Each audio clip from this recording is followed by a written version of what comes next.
Welcome to the Secret Job Society podcast, where we interview people with unique or little-known professions. Join in as we peel back the curtain on these niche, fascinating roles and the humans behind them, showing how they found meaning and purpose in truly unconventional ways. Hey, everybody, and welcome to today's episode of the Secret Job Society podcast. We have with us Krystie Reeves, who is a crime scene cleaner. And today we're going to be talking about her journey from a probate lawyer to a crime scene cleaner. And one thing, Hamed, that I found super interesting is that this type of profession is relatively new. I wanted to see how crime scene cleanup as a business started, and I went to ChatGPT, and I want to read you guys what they said. Read it. So crime scene cleanup became a recognized business in the late 1970s in the United States. This development stemmed from the increasing awareness that families should not be responsible for cleaning up traumatic scenes after crimes or accidents. However, the industry truly began to formalize and expand in the 1980s and 1990s, driven by increased regulatory requirements, media awareness, and entrepreneurship. Which is really interesting because you guys are going to see when we talk to Krystie, around the late 1990s was when she really started getting into this industry. She met her husband, and you guys will see how the business flourished into what it is today. So it's interesting that this has been going on since the dawn of humanity. Mm-hmm. So the fact that that those dates you gave were not that long ago. Nope. So this is going to be, I'm super curious for this episode. Yeah. So, stay tuned. And a listener note, this episode does contain discussions of death and dying. A listener discretion is advised. All right, everybody, welcome to today's episode of Secret Job Society. I am so thankful and excited to be talking with Krystie Reeves today. So we've been calling you a crime scene cleaner. Could you tell us what it is, your technical profession title, and tell us about what you do and how you got here? Thank you. And thank you for having me on the show. So there's really no technical term for us. Most of us call ourselves trauma crime scene technicians. That comes from the IICRC standard. They're the national organization that sets out sort of the standard that we need to follow if we choose to. You don't have to. It's not a requirement.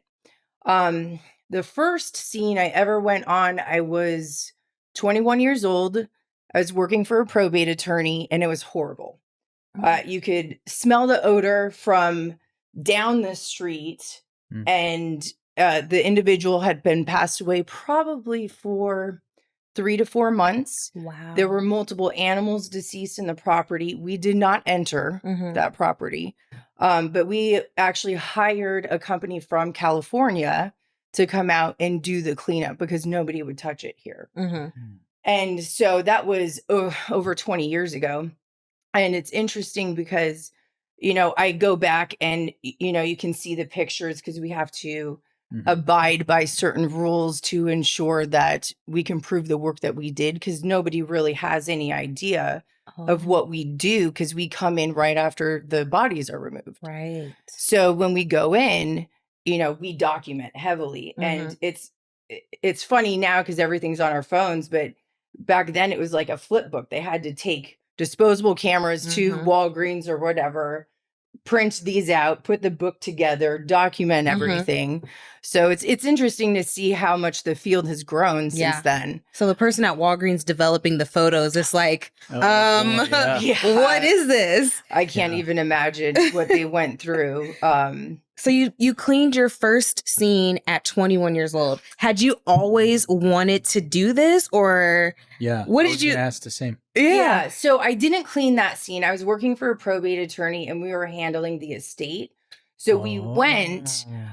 So that was my first experience. So probate attorneys, a lot of times when people pass away here, we're a huge retirement community in Arizona, and there may not be family here. And so family will call, a lot of times find a probate attorney first and say, hey, can you go and check this out? You go, you change the locks. We had no idea what we were getting into. I'm still very good friends with that attorney to this day. He's an amazing person. Owns a brewery in Phoenix now. But essentially, so the first scene I actually walked into all the way, we were changing the locks of the property, collecting the paperwork, again, hiring a bio company to come clean it up.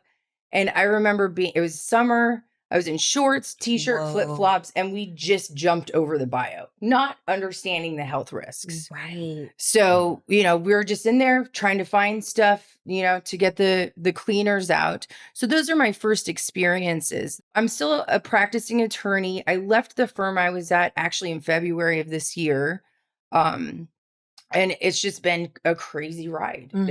We average 300 to 400 bio cleanups a year. Wow. So we specialize. We're the only company that I know of that doesn't branch out in the state of Arizona to hit on other things like, we'll sub out hoarding. We generally don't do it. We'll bring in another team to do it to keep the costs lower.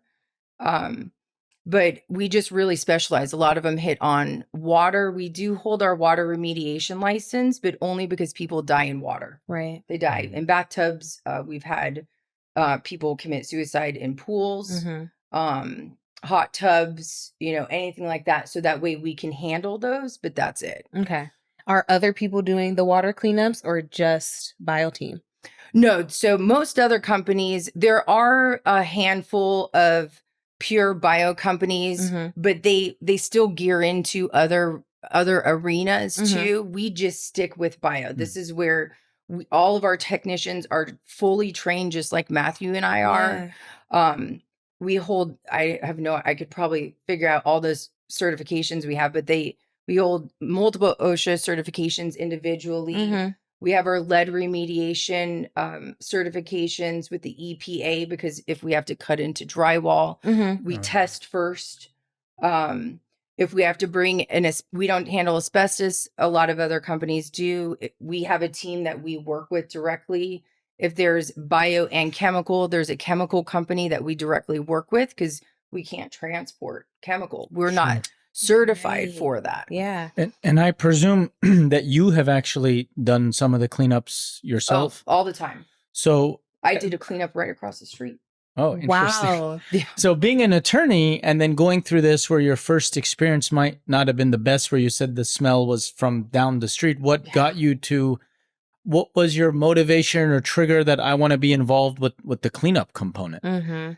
So working in probate, for anybody that doesn't know probate is a section of the civil court where we handle guardianships, conservatorships, but we also handle all of the legal paperwork when people pass away. So I was already working in that arena. I can tell just obviously with the way you're discussing it and just kind of how you got into it, there's a little bit of love here, obviously. Lots of love. So how do you, what triggered, not how, but when you went from, writing legal documents or representing in court into that, okay, I would rather be cleaning a scene?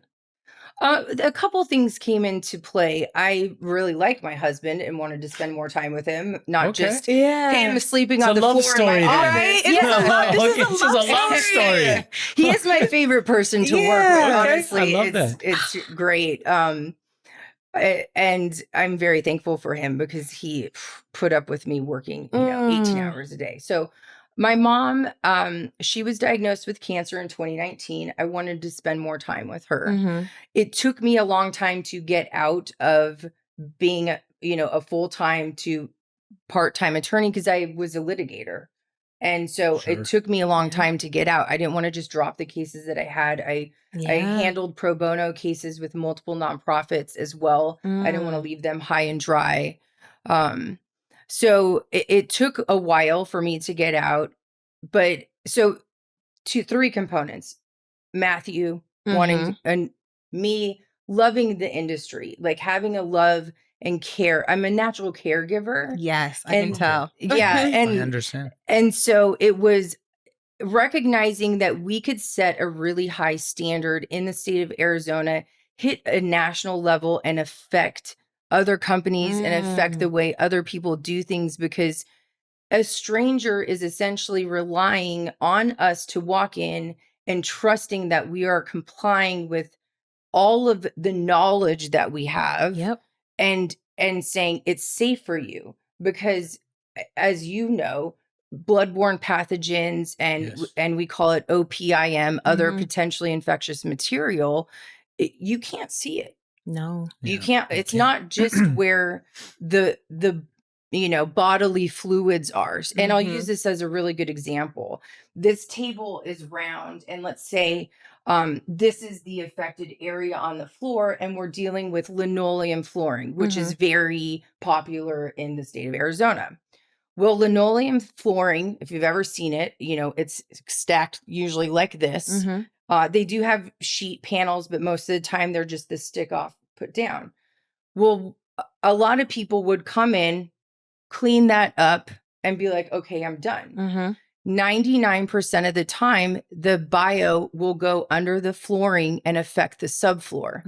And so I will tell you that in 90% of the cases, easily, if not more, the bio is actually spread 2 to 3 times larger than the affected area on top. And we see that day in and day out. It follows crevices, especially if somebody's been unattended for some time. We actually have a job tomorrow that is a 6-month unattended death. So they were in the property for 6 months.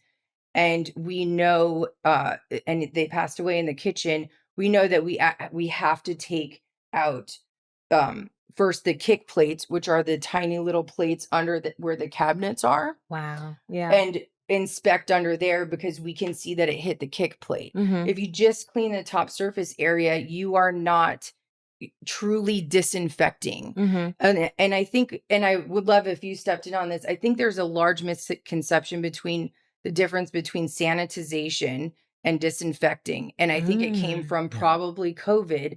Everyone's like, oh, if it's sanitized, it's okay. That is not the highest standard. It's disinfecting. So I didn't know this. There's a difference. Yes. Interesting. And pathogens and disease-causing organisms and spores, I mean, it has its own subset of risk. But I want to come back for a second. So you wanted to work closer with your husband, which I like. That's awesome. I've seen that a lot. People, and often spouses do work well together. And so that was one big decider. You knew the industry well, but what element of the cleaning itself really lured you in? Was that just this attention to detail? I feel like you have this very strong depth of knowledge that it has to be done right. Was that a big trigger for you, or was it something else? Absolutely. It was a huge trigger. I was starting to see the industry change in 2019. A lot of people were going in and not doing the work appropriately. And I was seeing this from representing bio companies, and then them getting calls and them calling me saying, hey, XYZ company first handled the bio cleanup, and now we're getting called out. What are things that we should look for? Is everything appropriate in the contract? And it made me think. My mom has been on and off with cancer since 2013. And she with colon cancer, and she's missing her large intestine. She has an ileostomy. And that happened in 2019. That's another trigger. And paying attention, like understanding just how fragile an individual can be susceptible to these things. It's not, kids crawl on floors and things like that, and going, okay, this is a community issue. And the only way to deal with it correctly is to go out and make people knowledgeable, make the consumers knowledgeable, doing things like this. You guys answering or asking me these questions. I speak at a lot of events for free, especially with property managers. So they're not sending their maintenance crew in to go do this, because you have to, if you go under the universal standard with OSHA, you have to assume the worst out of everything, which means that, HIV, hepatitis, and multiple other factors are already present, because we do not have the information about the health of the individual. And so it's really, a cross between Matthew, wanting to work with my husband, having a different opportunity, giving back to the community, but being more sensitized to it because of the health issues that my mom had. That makes perfect It makes sense. sense. Yeah. And I feel like we've got a great grasp on how you got into this and why you do it. Yeah. I have some logistical questions. Sure. Who calls you? Is it the family? Is it law enforcement? How do you know when to show up? Especially on like a 6 month, someone hasn't attended for 6 months. Like, how does it get to you then? So in the state of Arizona, law enforcement is only supposed to provide the list of companies that have their ADEQ license. That stands for Arizona Department of Environmental Quality. Okay. So we have 4 vehicles that are certified to transport biohazardous waste. It's a biohazardous medical waste license. So we had to submit a transport management plan to ADEQ. Wow. They have to come out. We have annual inspections on our vehicle. They have to meet certain standards because we are transporting biohazardous waste. So that's just one of the hurdles that any bio company that actually has licensed vehicles has to, overcome. It's an expensive license. It's expensive to keep it up. The insurance is expensive because you're transporting. Every single person that's driving a biohazard vehicle, transport vehicle, has to have specific training to know what to do. We have to keep the plan in the vehicle and in the back. So we have a box truck, and then we have 3 Sprinter vans, and we had to custom build the Sprinter vans out so that the entire back of it is enclosed and also encapsulated with a specific material so that if it spills in there, it doesn't spill out of the vehicle. Interesting. So right off the bat, you can't just call anyone. You have to, your vehicle has to be basically standard and certified. So, and you're on that list. Yes. So we're on that list. And unfortunately, no, that is one of the issues. And is anybody can go out. There's no regulation for any person to do what we do. If you are going to transport, then you have to follow the regulation. Got it. But you could literally have anybody do what we do. That's scary. It doesn't mean they're going to do it right. And it doesn't mean that they can dispose. If they don't have somebody that has a transport license coming to pick up the red bags is what we call them. And I can actually show you one if you want. Yeah. Sure. I keep them in my PPE kit. I love this. Yeah. Show and tell as well. But is it, to Kristen's point, is it law enforcement or who's making the call? It's usually the family or a family friend. It may be a property manager. It may be the neighbor. It just depends on. They call you direct? Yes, they call us direct. So Google. Well, all law enforcement gives them the list. Yes, that's right. Yeah, so law enforcement is supposed to provide the list. Got it. We do a lot of ground marketing. We work with a lot of HOAs. We try to provide information to smaller sections of the community so that they know, hey, we're here. Yeah. So, wow. Have you ever found evidence? Or yeah, so many times. Yeah. Wow. Now I kind of see why this is fun. Right? Yeah. You get past the gore aspect if you don't like that. Now there's like so much fun involved with helping a crime scene, and finding evidence. Absolutely. Yeah. What do you do with that? So we contact the detectives. We let them know we had a home invasion where there was a murder, and we found additional bullets. Multiple people had entered the home. And so you stop. So doff, meaning you get out of all of your PPE. We pull everybody out. We contact the police department, ask them what they want to do. In this instance, you'll see a lot of times the evidence report at the crime scene will be left there. Okay. So we review. That's one of the things we do is review it so we know, because it's like, this whole house was shot up.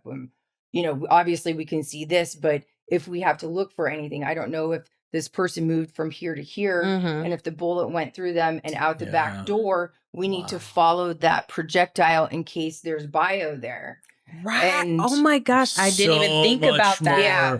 So how are you protecting yourself, your skin and your hair and your face from these chemicals? Because I know you brought some stuff. Yeah, so it's not just the chemicals. Yeah. So we have to vet all of our PPE, which is personal protective equipment.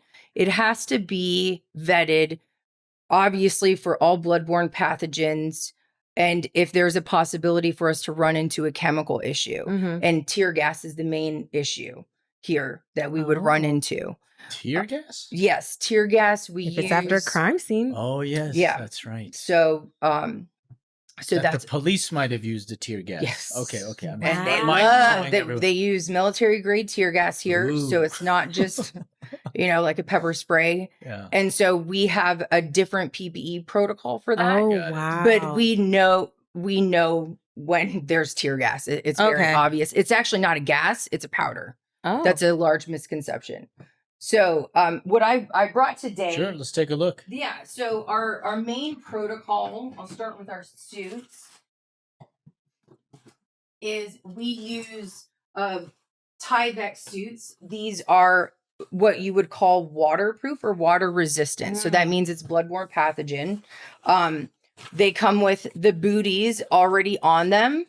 So if I were to get into my PPE right now, I would actually put a pair of booties on, which are also bloodborne pathogen. And then I would get into this On top of that. on top of the booties. And then I would put another pair of booties on. Wow.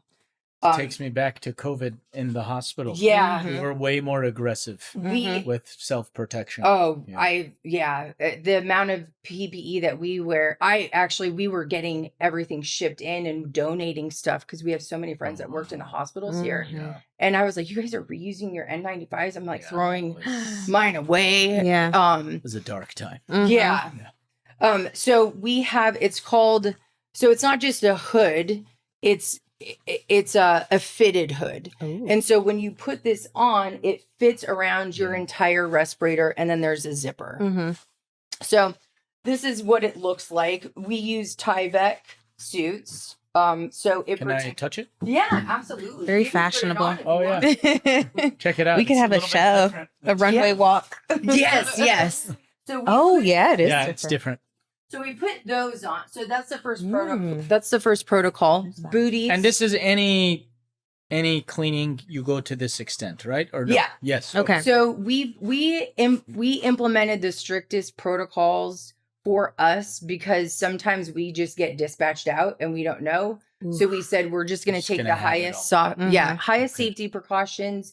And then if we need to level down, we can level down. But everything's always In the bag. at least Wow. this. Yeah, we have a higher safety precaution, but we know when we're entering those Sure. types. Like if it's a meth lab, we use different respirators, different suits.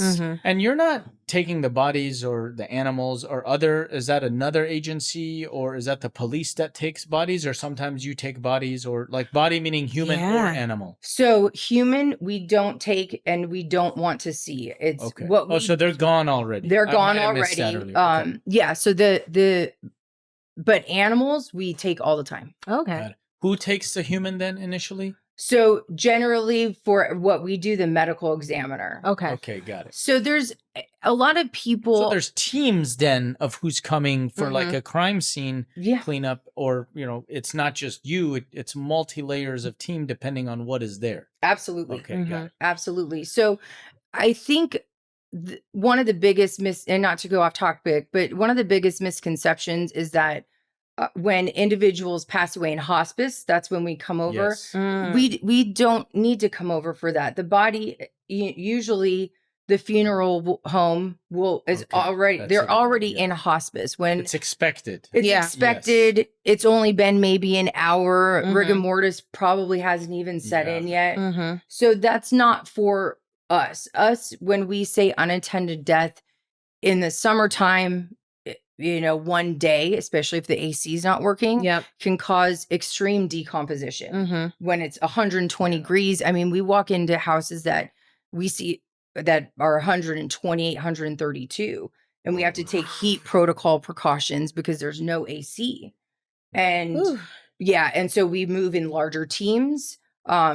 We always dispatch in two for safety purposes. Nobody can do a job by themselves. Good. Okay. You can do the initial assessment by yourself, but that's because you're not touching anything. Mm-hmm. Because the protocol, the universal protocol really is to don and doff, meaning put your PPE on and take it off in a buddy system. This is okay. because we have bio on us.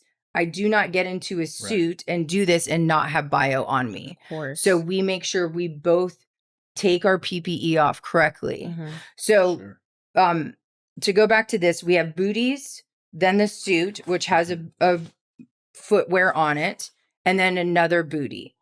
So after I do that, I put on gloves. Our first layer of protection of gloves are these. I swear by them. The medical examiner uses them. They're fentanyl proof.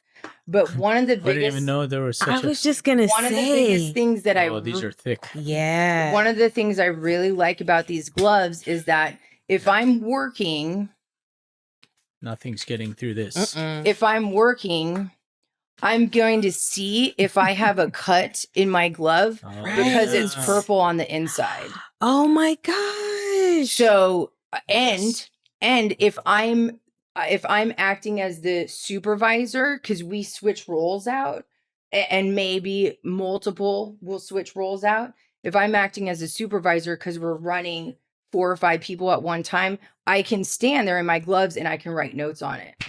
Okay. On my glove. these are Oh super- wow. Yeah, because I don't want to Are pick you up. trying to cut the glove? I was trying to cut it just to see, but you can write on it too. Oh, So nice. and I'll use this as an example. So when I put my glove on, my suit's going to come over like this, and then I'm going to tape this Okay. to my suit. And then I'm going to put another glove on. Okay. Yeah. So this there's is a protocol to get on and off. Yeah. Oh yeah, Totally. and there's we Reminds me use- of surgical cases, very similarly kind of scripted in how they do things. Oh yeah, Yeah. it's donning and doffing is not donning when you put your PPE on, but doffing, that's the most dangerous part for us. Sure, it's all literally all over. I can you. only Yeah. imagine. Have you or anyone on your team having gotten hurt on Yeah. a job or Yeah, absolutely. exposed? Exposure, we've had one person that was exposed. It was a needle stick. It didn't puncture through their skin, but we still considered it as an exposure. Mm-hmm. Yeah. So- I've had needle sticks. One of the worst feelings you can ever have. Yeah, it's And a lot of these bloodborne pathogens, you're not going to know for weeks, so you have Yeah. to retest. And it's happened multiple times, by the way, Right. to me. and it just happens. So these are our glove, Mhm. the main gloves that we use, but we don't know what we're walking into. So I carry 3 different pairs of gloves. Usually, it depends on the comfort level. The gloves are not gloves. No, We've got so these- they're rated. They're rated by a national organization. ANSI rates the gloves. Oh, I know, Nancy. Yeah. Yeah. The American National Standards Institute. Yes. Okay. So you can see these are A1 gloves. So we keep Take a A1s in there. If we're using power tools, we'll put this on, we'll put the A1 on, and then we'll glove the A1 with another white glove. Mm-hmm. So that's our protection with power tools. If we have issues with possibly being punctured, by needles or anything else, maybe there's a bunch of glass or something, and we have to use our hand, then we use A6s. Okay.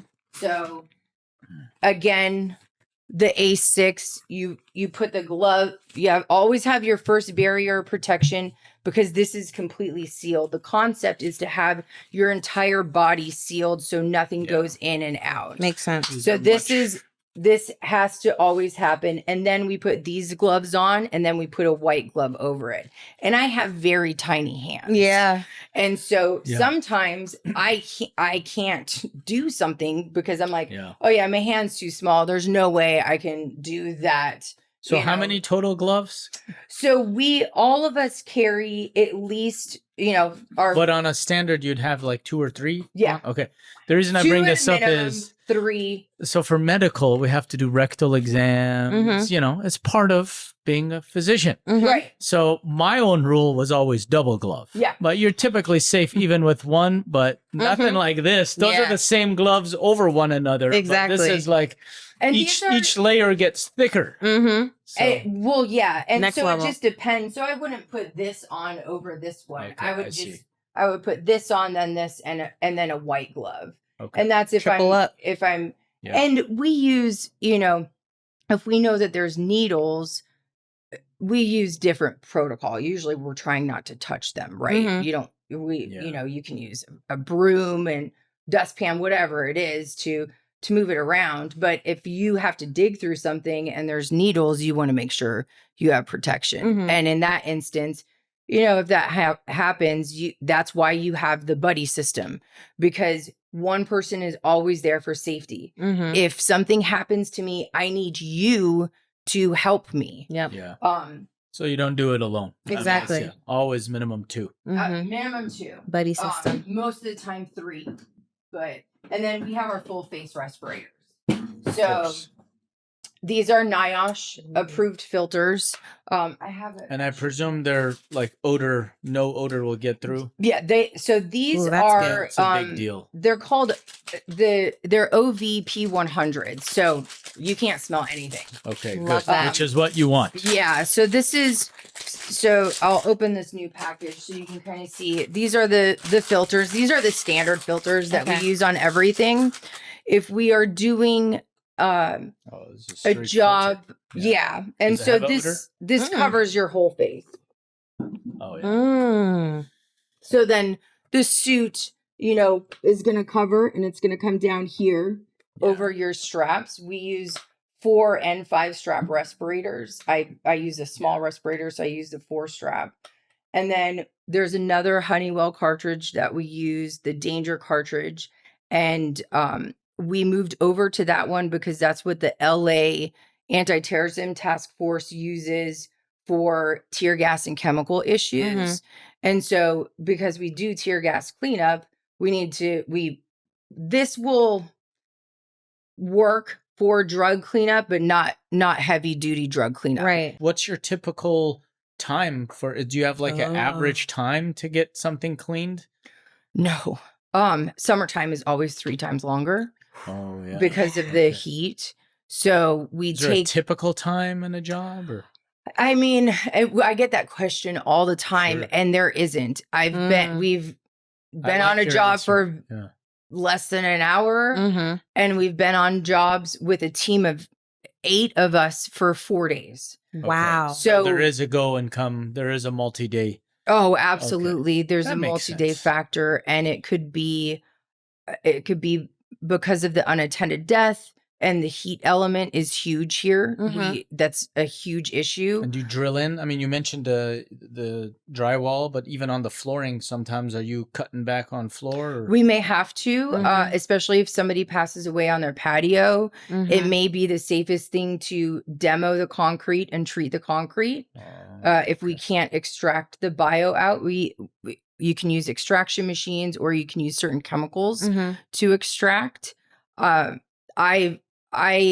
of us kind of have our niche, and I'm really good with subfloors. Like I like working with concrete. I don't know why. That's so interesting.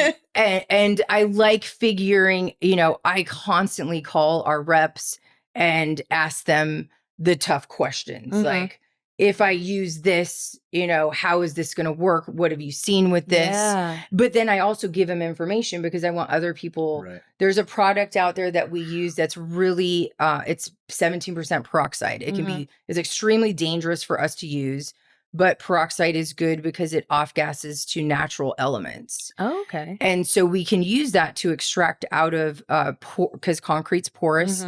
We can use it to extract bio out, but it can be very dangerous for the person using it. You have to be in full PPE, period. You have to be careful with your respirator cartridges because it will start eating through it. So you need to know when, you know, and we have when did I change my respirator cartridges? I need to make sure to finish it. How long have I been around the chemical? You know, because you may treat an area and then work over here. It just depends on what happened. Mm-hmm. So it's interesting, the techniques that we use, but yeah, we made demo concrete. We've had to go through, this is a really horrible story, but it was an unattended death upstairs in an apartment complex, and the person decomposed, and they found out because they had gone through the flooring. Most people use what's called like a type of quickcrete here on second floors of apartments, and then through the ceiling, followed the electrical and hit the ceiling fan in the living room of the apartment downstairs. Wow. So they found out because bio was flipping around on the ceiling downstairs. Wow. So now we have 2 affected units, and we know at a minimum, and we know that we have to go from an upstairs unit down and down up. So in that case, we would have 2 teams, one working from downstairs and one working from upstairs, to ensure safety at all times, because we are going to disrupt the structural integrity and make it unsafe for the team upstairs to work. Right. So, and in that instance, we would bring an electrician in. We have a lot of really good companies that we vetted out. And so we have a company that we vetted out, and they know our protocols. We give them all of their PPE. Good. They will come in, cap the wires, do anything electrical, for us. We make it as safe as possible for them to come in. We do that with pest control, because we may run into a bed bug issue where an individual passed away. And if it's in an apartment, we don't want the infestation to go out. Of course. So that puts us at a minimum of 10 days behind, which could cause additional issues if we need pest control to come in. So there's a pest control company that we work with. His name is Arizona Jones. He's amazing. Ooh, I like that.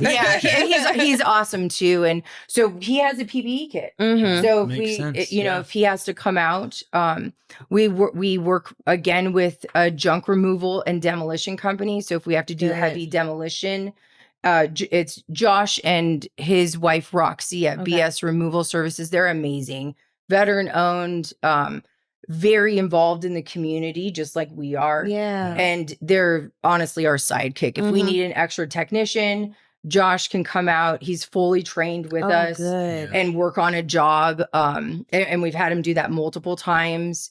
And, if we need to do, again, heavy demo, we'll bring him out, anything we need, really. I probably talk to him. I feel like through the course of this conversation, at the end of the day, it's about resetting a space so that it's safe to be inhabited again. Yeah. 100%. That's like the core of everything. And it takes me back to the hospital when someone passes in a bed, we'll call it a terminal clean, but we'll use the same language on like bed bug or C. diff infection. We use that verbiage of terminal clean. And nowadays they got robots that go in and zap UV. Yeah, it's very fancy. But at the end of the day, because the turnover in hospitals is fast, right? Most people come in, you get better, you go, like huge percent. Right. But that's kind of like you're resetting space as the crux of it. It has nothing to do with the crime aspect. Yeah. Exactly. So that's kind of my aha moment in this, is it's just all about resetting space. And then you really open my eyes with the apartment and the fan, and oh my God, but you're not going to demo the whole building. You got to like do a deep clean up. That's what leads me to my next question. Is every trauma scene able to be cleaned, or are there situations where you have to demo? Yeah. So the majority, and this is a hot topic, and not everybody that works in bio will agree with me, but if you follow the standard that the IICRC sets forth, at a minimum, you have to remove bio-impacted material and dispose of it correctly. That's porous. So the biggest issue that we run into is when there's bio on the floor and it hits the wall. Okay, so when you look at the wall, people see baseboards. If it hits the baseboard, there is what's called a sill plate that sits underneath, behind the baseboard and behind the drywall. If it hit that, chances are it hit the sill plate, and that is the structural integrity of the wall. And so what we will do is and it's the process of removal. The baseboard comes out first, then the drywall comes out. We look at it. It has to be removed. We treat it with a specific chemical. We encapsulate it. Most people know of the term Kills or Zinsser bin. You use it as a base paint before you paint in. We use the fiber lock encapsulant, but we encapsulate it. We bring in a shoring team. So a team of framers, they put up a temporary shoring. If it's a structural wall, then we go in, we remove it. We make sure we treat that concrete and do what we need to do that's necessary for the subfloor. And then they come in and put it back in. So it's like a restoration process on water damage. Because I've seen some of that on water damage where you dissect out everything and rebuild it in a way, right? Right. Yeah. Okay. So when you have to remove something or go deeper into something or remove baseboards, whose responsibility is that, like, financially, to like put everything back or rebuild? Or is it the property? Is it bio team? So we don't do any rebuild. Okay. We work with one specific company, Map Construction. If they want to use them, they have residential, commercial license. If they want to do the rebuild, that's fine. There are bio companies here that do the rebuild. We don't. I do not know how to build a wall back. I can take it apart. No, it makes sense. But that's not. And it's a lot. And it's a lot. And we've gone back and forth, Matthew and I. It's like, well, we can go, through training. We can train technicians. We can bring technicians in. We have several that have construction backgrounds, but that's not the focus of what we're doing. The focus of what we're doing is making the property safe. The first is to keep us safe. The second is anybody that enters the property is safe to enter. If I'm not comfortable with my mom walking into a property, I'm not going to clear it. I will stay there until I'm ready for it to be done. Wow. So this is my last question for you. Does this get heavy for you? It does. Okay. It does. One of the things, especially that gets heavy, is when children are involved. And Matthew and I are very conscientious. We, number one is we pay 100% of our employees' health insurance. We're not required to. We do it so that they feel secure. They have access to any type of benefits that they need, a therapist, a psychologist. We work with a couple nonprofit organizations as well that know what we do, because a lot of times we will do the cleanup pro bono if it involves a child, so that the family doesn't, have to worry about the financial expense. Because we're going to have to worry about the financial expense to do the rebuild if we have to remove anything. Right. So we're very conscientious about that. I personally go to therapy every week, and it's everybody's choice, but we also dispatch differently.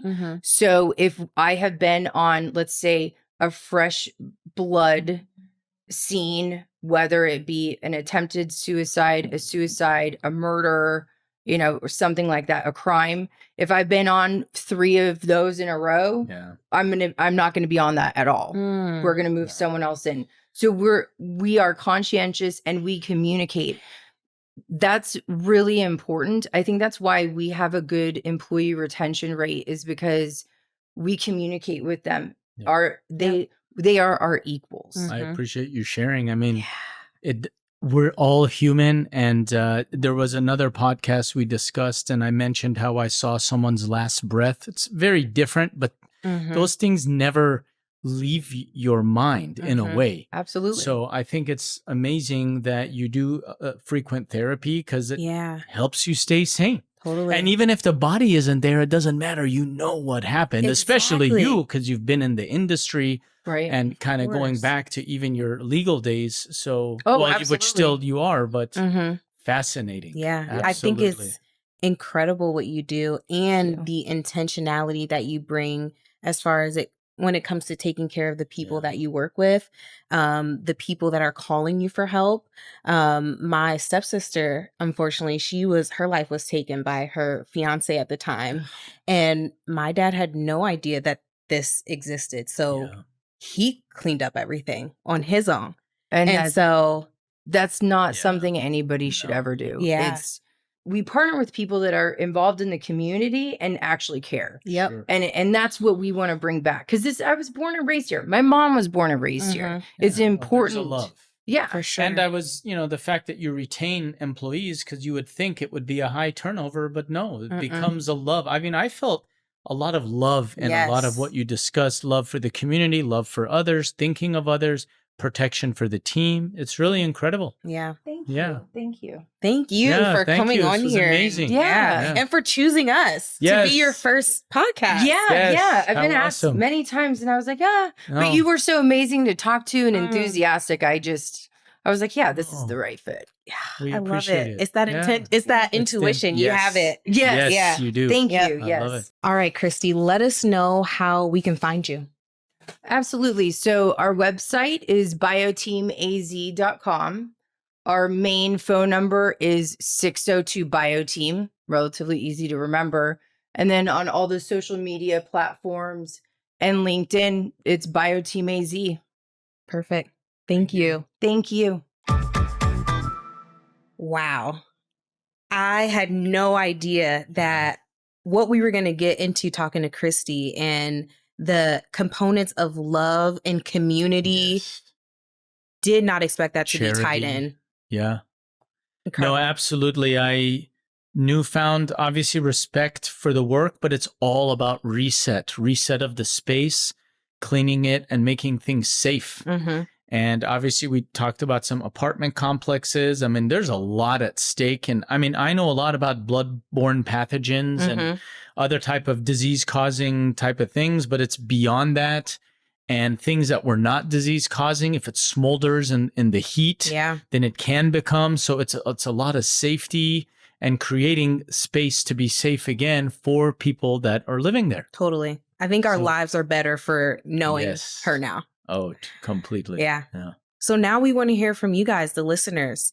If you or someone you know has an interesting, little known or unheard of profession, please send us an email at info@sjspodcast.com with their name, your name, and contact information so that we can maybe have them on the show with us.